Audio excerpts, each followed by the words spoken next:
Hey guys, it's Steph. And And today we are at Anheuser-Busch doing a tour. We are in St. Louis. The oldest had a baby, well, his wife did. So we were out in St. Louis visiting them. And we figured while we're out here, we might as well take a tour. Made sure that they allowed it here, and they do. So we're good to go. Enjoy.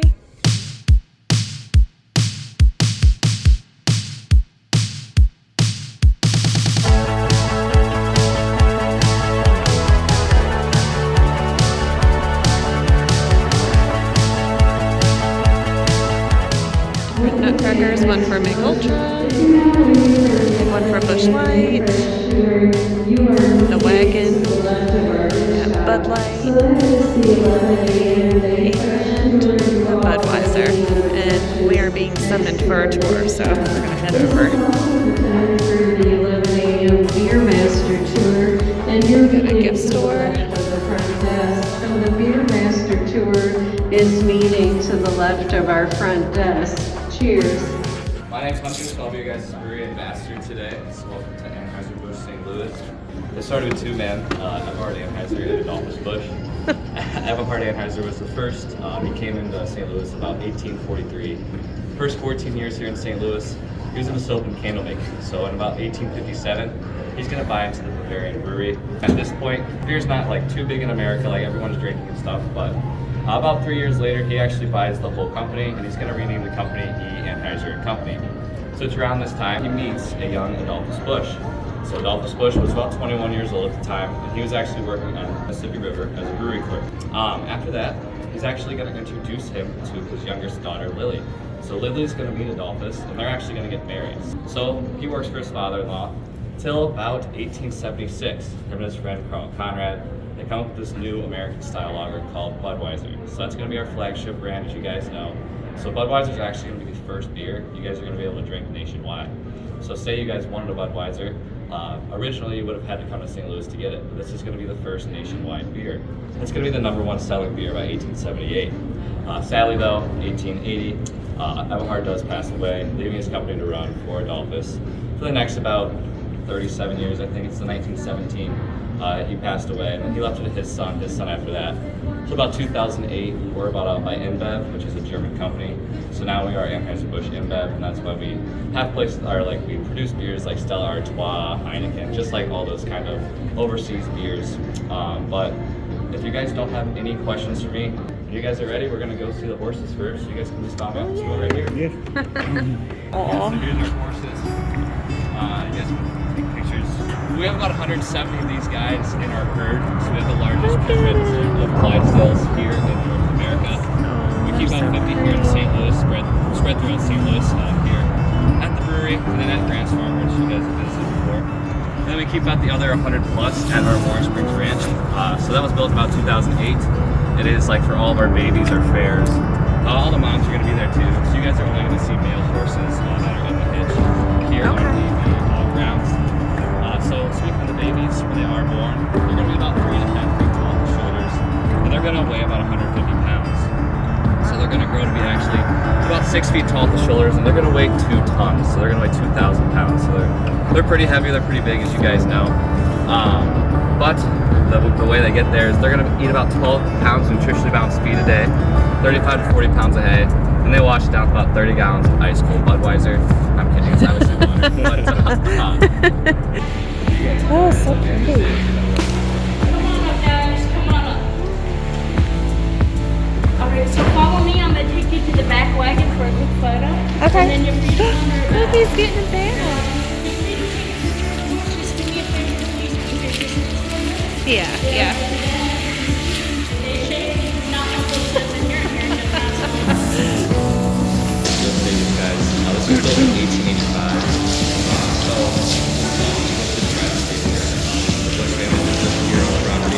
Still about 1907, and they moved out of originally this cost about $45,000 to build, which is about $1 million in today's money.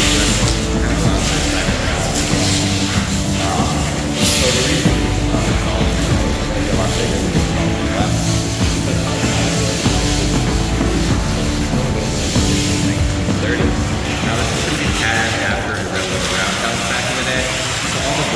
stained glass, the electricity, even the halo is going to be original. So that they go back into Section 30 is 1904. He's actually as a committee member. It actually has its plant at a hotel in Dallas. And then there's another portion that the as well.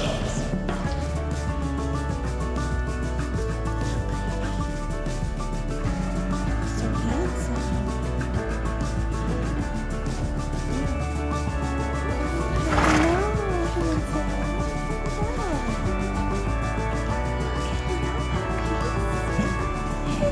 Yeah, don't put your hand in. Hi.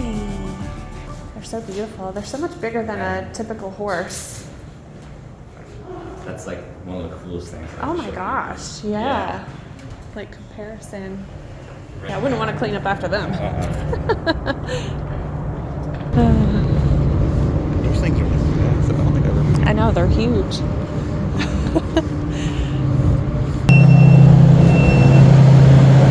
Some big old tanks of beer.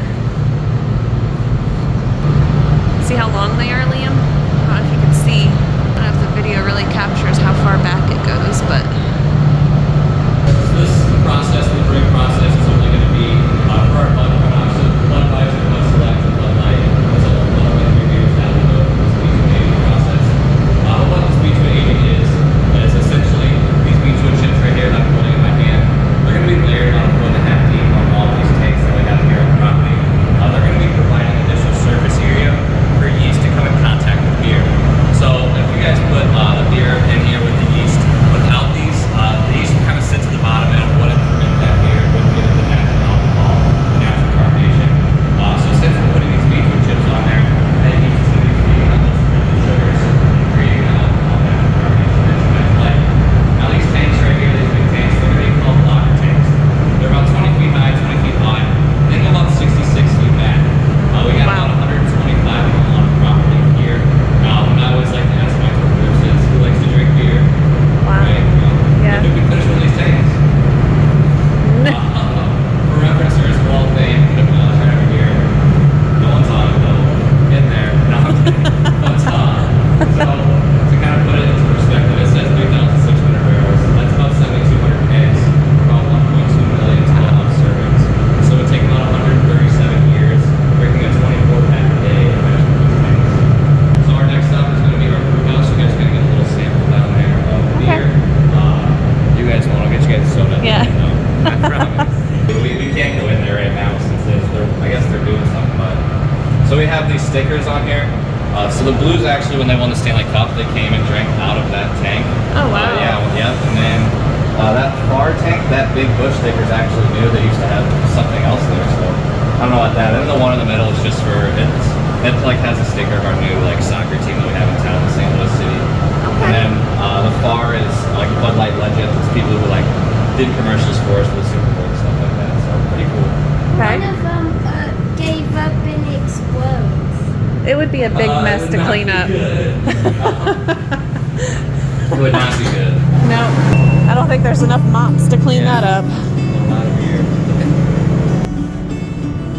Oh, I bet this is pretty at night. Yeah, it is.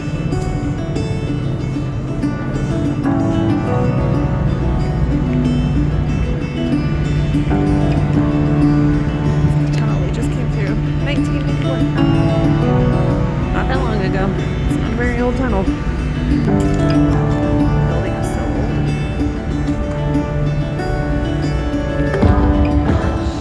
House was built in 1890. It's going to be the second National Historic Landmark you guys are going to see on tour today, like I said, out of 3. This actually used to be originally used as a train depot. So unspent and spent Oh, wow. grain.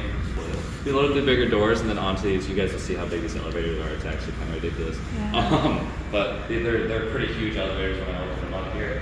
For hops, we're actually going to be the only major brewery in the world that has our own hops farms. We have one in Germany and one in Bonds Ferry, Idaho. This is kind of what a hops farm looked like back in the day. So what I like to point out down here, it's going to be the hops being wrapped around a stick. So since they're wrapped around a stick, they're going to be able to grow taller and actually produce more of those hops. Huh. Next is going to be rice. So rice, is actually an adjunct grain, which means you don't need it to like brew beer, but it's gonna add like a snap and a clarity to the beer. So when you guys get your cups, he'll fill you guys up a little bit of beer. No, you're good. When you guys get your cups, you'll be able to hold up your cup, and actually, if you put your fingers behind the cup, when you're seeing your fingers through the beer, that's because of that rice. It's gonna add that clarity to that beer. Next is gonna be filtered with water.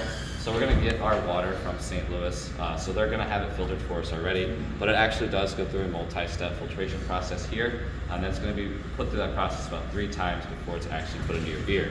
You guys might wonder, well, doesn't water taste different everywhere? Well, since that filtration process is going through at all of our breweries, we're gonna ensure that the beer and the water is gonna taste the same. So last but not least, That's pretty punny. yeah, right? We've actually been using that same yeast strain since 1876. If we ever lost that strain, we would lose your guys' Budweiser.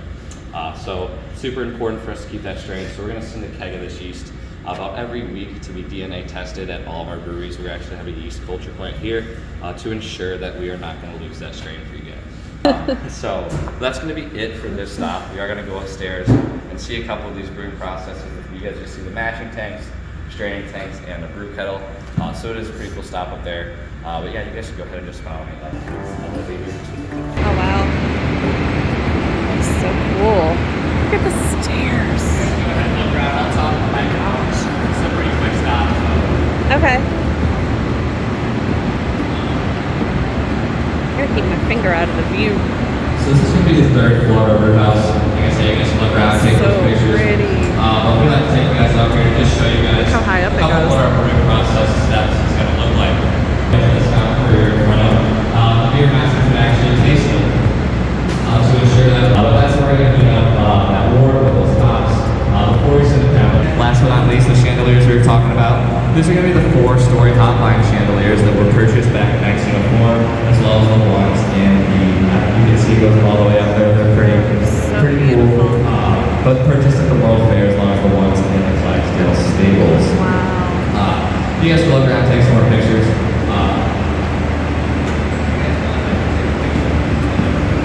Okay.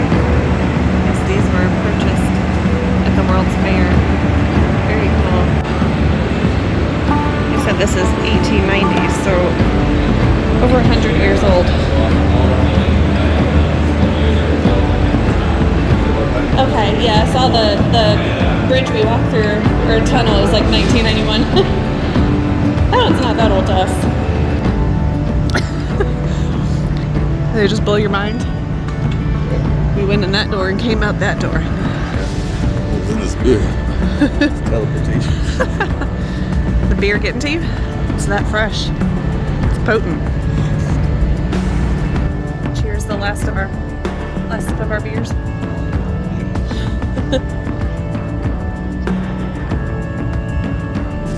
When I was at Big Clock Tower up there, they actually just got the hand working again. So this elephant on top of these pillars is going to be our Baker Feast mascot. So in front of each of those packages, he was going to be sitting there with big letters in gold that said, "Please do not use this product to brew beer." On the back said the 7 steps of how to brew Budweiser. So I guess it sold pretty well back in the day. And then the last thing I'll point at this quick little stop is going to be our Old Lion Schoolhouse. This is built in 1860. It's going to be the oldest building that we have on property. Oh, wow. Going on this tour, the only tour I gets to go in there is beer masters, frankly. But it actually was a working school that the Bush family did attend until about 1907. When the city found out it wasn't a good idea that a school right next to a brewery. So we bought out this brewery and it actually became Adolphus Bush's main office. So this served as our main office until about 1982. Look at the building. We had to expand our buildings because we were selling a lot better after that. So we expanded down there. You guys can kind of see the big black pipe down there. That's going to be where our main offices are now. This kind of just serves as a museum, and then some people have offices in there. And then the basement's kind of like a storage place. So we're going to go down to our packaging facility next. You guys can follow me. There's railroads on the way. There's no trains, but just watch your step for me. I don't want anyone to think.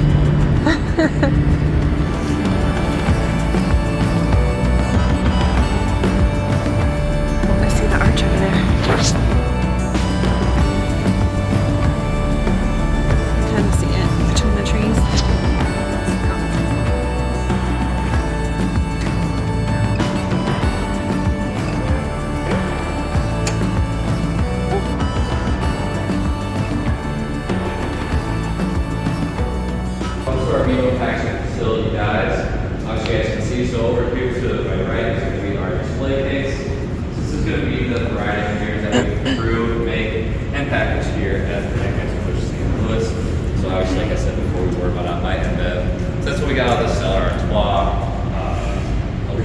taste us, mango cart, kind of anything you guys are gonna be drinking, we're probably gonna own, which is kind of pretty crazy. But you guys can kind of see this Fox right here. So this is gonna be beef with Fox. So Bevo was our soft drink that we were serving during Prohibition.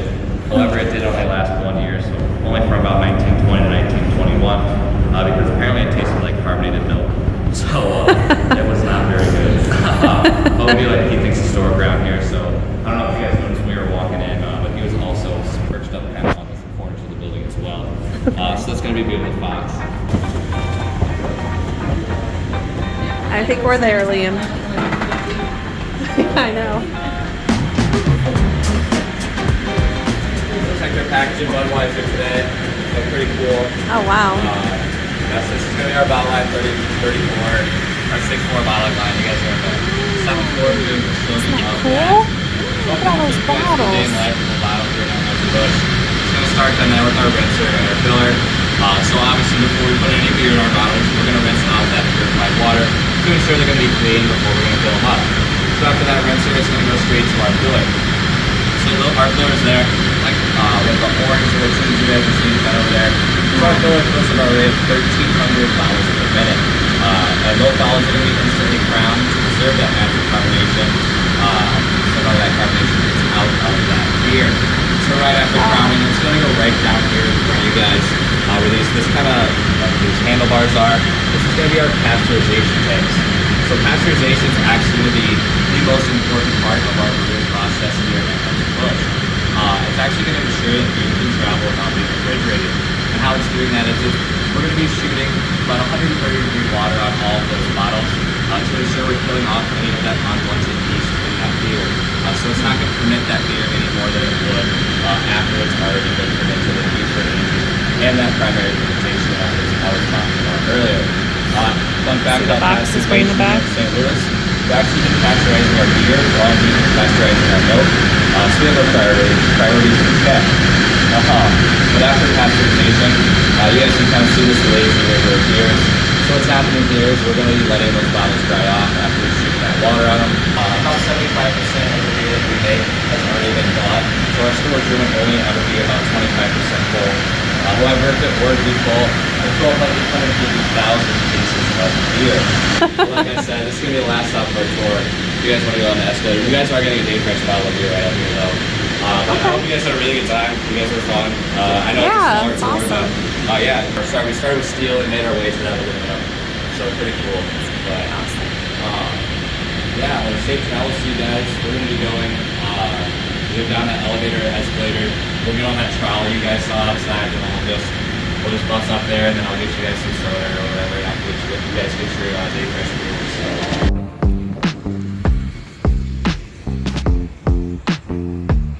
I just realized the Budweiser sign's up there. See that from like the interstate, I think, can't you?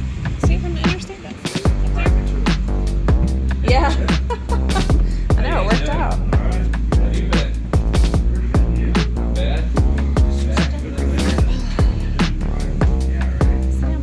It's like with every group you pick up, you do like a shot. So by the end of like the day, it's like the best ride ever. I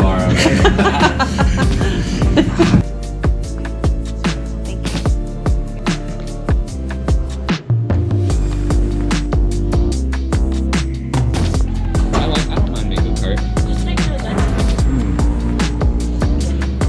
Smells really good. It's the mango.